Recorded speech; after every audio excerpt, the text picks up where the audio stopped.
The sound of clattering and banging shattered the stillness at the front gate. My husband was outside, fuming, his fists pounding on the door. "Are you serious? Let me in right now. Do you want the whole neighborhood to see this?" It was a cold Christmas evening, and here he was, making a scene at my family's home. Christmas typically brought us together in celebration, but this year felt tainted by the heartbreak I had uncovered just days earlier. I had stumbled upon an envelope that revealed my husband's infidelities. As a wife and mother, I felt both betrayed and hopeless. He claimed he was working late, but in reality, he was squandering our savings on his affair, leaving barely enough for gifts for our children. Unable to endure the pain any longer, I threw open the door and confronted him in front of my family. The air was thick with tension. "What's going on?" he asked, pretending to be oblivious.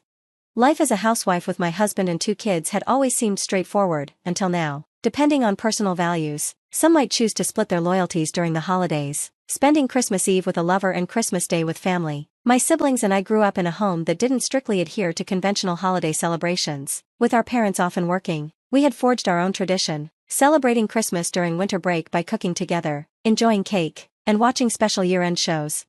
As I grew older and started my own family, Christmas Eve remained a joyful occasion with my husband and child. However, over the years, the focus of our relationship shifted from romance to family. What was once a night for us became an evening dedicated to ensuring our children's happiness. We adapted, agreeing that their joy was what mattered most.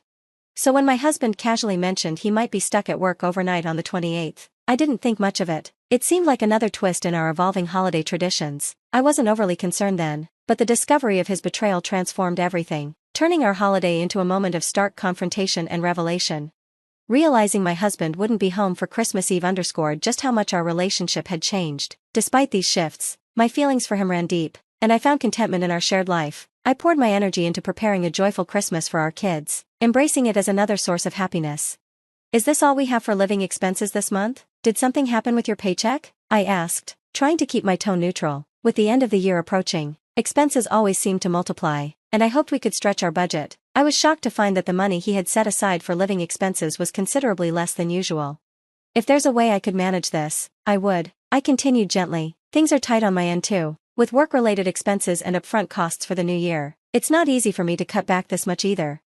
Managing our budget had become an essential part of my role as a housewife, but my husband, looking visibly stressed, avoided further discussion. "You're right, I'm sorry, I'll do my best," he said, sounding defeated. "But remember, it's almost Christmas, and the kids are looking forward to their presents. Let's try to make this season special for them. I don't want us to fall short on gifts." In our family, we had a rule: if the kids wanted something, they needed to explain why they needed it. However, on birthdays and Christmas, they were free to ask for anything. I was determined to ensure we had enough for their wishes, especially given their love for the holiday. "Let's be a bit more cautious with our spending," I suggested. "Kids, what do you want for Christmas?" My husband sighed as he gathered our children. "I want a cartoon DVD set, but I also want a picture book about trains." "Dad, which one do you think is better?" "The book, definitely. It will help you learn to read, and you can share it with your friends. You could even read it to your younger friends. You'd be such a cool big boy," he replied. "I really want a new doll set so I can feed it and sleep with it, but my crayons broke, and now I can't draw," our daughter added, a hint of distress in her voice. "I think crayons would be great, Carol. You're so talented at drawing," I encouraged, hoping to balance their wishes with our budget constraints. The simple joys of parenting shone through as we navigated the challenges of the season together. As I watched my daughter sketch, I encouraged her to ask Santa for some nice crayons, even better than the ones she had before, but her eyes were still on the doll set. "But what about the dolls? Can't you listen to what I want? Santa only visits good children. Naughty kids who are selfish get nothing," she insisted. I reassured her, "Let's ask for the crayons first." While I tried to balance their wishes, my husband nudged them toward more affordable options, steering our holiday spirit in a different direction. "Brian's gift can come from a used bookstore, while Carol's can be from the regular store," he suggested quietly, implying that this would help us avoid overspending during the holidays. "Do you really think saving money is the only answer? How short-sighted," he murmured under his breath, ensuring only I could hear him. By dismissing our children's eagerly awaited gifts as mere additional expenses, he subtly manipulated their young minds to align with his frugal agenda, which began to sow seeds of resentment within me. One evening, while my husband was bathing our daughter, she burst into the room, holding a sparkly envelope she had found in his work bag. "Mom, look, could it be from Santa?" Though I knew it was wrong for her to rummage through his things, my curiosity was piqued. "You shouldn't have taken that without asking. Hand it over, and I'll put it back." But as I took the envelope, my curiosity overwhelmed me. and I peeked inside. It was a reservation for a Christmas dinner for two at a hotel on the 28th, the very night he claimed he would be working. A flood of questions and doubts surged through my mind. Just then, my husband's phone pinged with a notification. Startled, I glanced over to see a barrage of messages coming in. Normally, I wouldn't pry, but an uneasy feeling compelled me to check. The messages were all from someone named Tiffany, peppered with heart emojis and accompanied by a profile picture of a woman much younger than me. The pieces of this troubling puzzle started to fall into place. As the days passed, I found myself stealing glances at his phone, confirming my growing suspicions. Tiffany was undoubtedly his mistress, and he intended to spend Christmas Eve with her, even hinting at a special gift. Driven by a mix of hurt and resolve, I made the decision to hire a private investigator. Confronting my overly confident husband with undeniable proof seemed like the only way to face this painful reality head-on. The days leading up to Christmas were a swirl of dread and determination as I braced myself for whatever truths the investigation would reveal. When the results arrived, they confirmed my worst fears. Tiffany was an employee at my husband's company, and their affair had begun just a month ago. All those late nights he claimed were spent working were actually spent with her, and the sudden reduction in our household funds was likely funneled into his deceit. Holding the investigator's report, tears of frustration and betrayal spilled down my cheeks. In a matter of weeks, my husband had completely shifted his priorities, choosing another woman over his own family. My diligent efforts to care for our home, under the belief that he was overwhelmed with work, and our children's quiet longing for their father now felt tragically misplaced. The weight of his betrayal was too profound to ignore. Initially, I was paralyzed by shock, but soon determination took hold. I wasn't going to let this slide without a response. Drying my tears, I channeled my energy into crafting a decisive plan. On the morning of December 28th, I maintained a calm facade as I sent my husband off to work, but once he left, I gathered the kids and moved to my parents' house. "It's been so long since we've all been together like this," my mom exclaimed when we arrived. The festive spirit in her home was uplifting. We spent the day decorating a large Christmas tree and reveling in a joyful holiday celebration. The next morning, the children were thrilled to discover gifts beneath the tree, a DVD and a picture book for my son, and a doll and crayons for my daughter, all labeled as gifts from Santa and their grandparents. As they played with their new toys, the adults watched with warm smiles. Then my phone buzzed. Stepping outside to answer, I heard my husband's distressed voice on the other end. "Hey, where are you? I just got home from work, but my key doesn't fit the lock, and the doorbell isn't working. What's going on?" I could hear him fumbling with the door handle through the phone. "Calm down, you're making a scene. No one's there because we don't live there anymore. We finished moving out yesterday. You were too busy with work to notice, and by the way, if you keep shaking that door, it might break. If it does, that's not my problem," I replied, a mix of sternness and mockery in my voice as I watched my daughter sketch. I encouraged her to ask Santa for some nice crayons, even better than the ones she had before, but I could see she was also coveting a new doll set. "But what about the dolls? Can't you listen to what I want? Santa only visits good children. Naughty kids who are selfish get nothing," she insisted. I reassured her, "Let's ask for the crayons first." While I tried to balance the children's wishes, my husband nudged them toward more economical choices. "Brian's gift can come from a used bookstore, and Carol's can be from the discount store," he suggested quietly, implying that this strategy would help us avoid overspending during the holidays. "Do you really think cutting costs is the only answer? How short-sighted," he murmured under his breath, ensuring I was the only one who heard. By framing our children's eagerly awaited gifts as mere extra expenses, he subtly directed their young minds to align with his frugal agenda, which began to stir resentment in me. One evening, while my husband was bathing our daughter, she came racing in with a sparkly envelope she'd found in his work bag. "Mom, look, could this be from Santa?"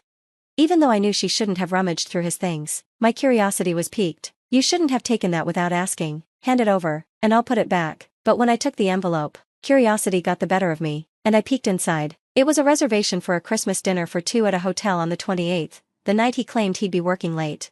A wave of questions and doubts washed over me. Just then, my husband's phone pinged with a notification. Startled, I glanced over to see a flurry of messages. Normally, I wouldn't pry, but a sense of unease compelled me to check. All the messages were from someone named Tiffany, complete with heart emojis and a profile picture of a woman much younger than me. The pieces of this troubling puzzle began to align. In the following days, I found myself stealing glances at his phone, confirming malas suspicions. Tiffany was undoubtedly his mistress, and he planned to spend Christmas Eve with her, even hinting at a special gift for her. Driven by a mix of hurt and resolve, I decided to hire a private investigator. Confronting my overly confident husband with undeniable proof seemed like the only way to face this painful reality. The days leading up to Christmas were a blend of dread and determination as I braced myself for whatever truths the investigation would reveal. When the results arrived, they confirmed my worst fears. Tiffany was an employee at my husband's company, and their affair had started just a month ago. All those late nights he claimed were for work were actually spent with her, and the sudden decrease in our household funds was likely funneled into his betrayal. Holding the investigator's report, tears of frustration and betrayal spilled over. In just a month, my husband had radically shifted his priorities, choosing another woman over his family, my meticulous care for our home, under the belief that he was burdened with work, and our children's quiet longing for their father now felt tragically misplaced. The weight of his betrayal was too profound to ignore.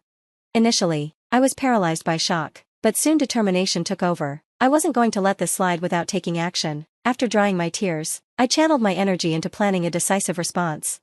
On the morning of December 28th, I kept up appearances as I sent my husband off to work, but once he was gone, I gathered the kids and moved to my parents' house. "It's been so long since we've all been together like this," my mom exclaimed upon our arrival. The festive spirit at her home was uplifting. We spent the day decorating a large Christmas tree and enjoying a joyful holiday party. The next morning, the children were thrilled to find gifts beneath the tree, a DVD and a picture book for my son, and a doll and crayons for my daughter, all presented as gifts from Santa and their grandparents. As the kids played happily with their new toys, the adults looked on with satisfied smiles. Then my phone buzzed. I stepped outside to take the call, and my husband's distressed voice crackled through. "Hey, where are you? I just got home from work, but my key doesn't fit the lock, and the doorbell isn't working. What's going on?" I could hear him fumbling with the door handle. "Calm down. You're making a scene. No one is there because we don't live there anymore. We moved out yesterday, and you were too busy with work to notice. And by the way, if you keep shaking that door, it might break." "If it does, it's not my problem," I replied, mixing sternness with a hint of mockery. I followed my parents to the front door, bracing myself for the confrontation that awaited. When my father swung the door open, my husband stood there with a defiant smirk. "Long time no see, Dad," he said, flashing a sly grin. But my father's response was icy. "It's not good to see you. Stop pretending we're friends. You're no longer a son to us, you're just someone who has hurt our family," he shot back sharply. My mother stepped in, her tone harsh and unwavering. "Making a scene at this hour? Do you even realize what time it is? It's incredibly rude. The kids have been asleep for hours. You're not fit to be their father," she declared, fixing him with a stern glare that shocked my husband, who was used to her usual gentleness. "I won't let my grandchildren witness this anymore. Leave now, you're a nuisance and no longer part of this family," my father-in-law added calmly, his voice laced with anger, making it clear that it was time for my husband to go. Faced with the united front of my family, my husband's expression darkened, as if he might lash out. But before he could respond, my mother-in-law interjected firmly, "I'm calling the police right now." As she reached for the phone, panic overtook him, and he fled without a word of apology, a stark reminder of his true character. In that moment, I didn't shed any more tears. Instead, a profound emptiness enveloped me, forcing me to reflect on everything I had endured. "How about some warm tea, and then you can get some rest," my mother suggested, gently touching my shoulder with a comforting smile. I felt the warmth and understanding from my family wrap around me as I retreated to my room, grateful for their unwavering support. Meanwhile, my estranged husband attempted to return to his parents' house, only to find that they had changed the locks. After hearing my side of the story, they turned him away, unwilling to let a stranger disrupt their peace. Left out in the cold, he finally grasped the gravity of his actions and the weight of their words. Realizing the consequences of his betrayal, he expressed sincere regret and agreed to the terms of our divorce without a legal battle. I had a lawyer ready just in case, but thankfully, the proceedings went smoothly. I began anew at my parents' house, a sanctuary for myself and my children. Here, amid the challenges of juggling work and parenting, every day brimmed with purpose, supported by my parents' love and help. Life was bustling yet deeply fulfilling. Though my marriage had ended and I would not see my ex-husband again, I maintained a strong connection with my former in-laws. They were wonderful grandparents, offering not only love to my children but also tremendous support to me. Despite the official documents declaring us no longer family, I cherished their presence in our lives and hoped they would remain a constant, watching my children grow and flourish. "Do you both have everything? Let's go, and don't forget to say goodbye to Grandma and Grandpa," I reminded my kids as we prepared to leave their house. "Bye," we called out, and I sent a silent prayer that these peaceful, ordinary days would continue indefinitely. I looked forward to celebrating next Christmas together, imagining the bright smiles on my children's faces as we gathered around, a testament to our resilience and the new bonds we forged. This thought alone added a lightness to my step, fueling my hope for many joy-filled years ahead.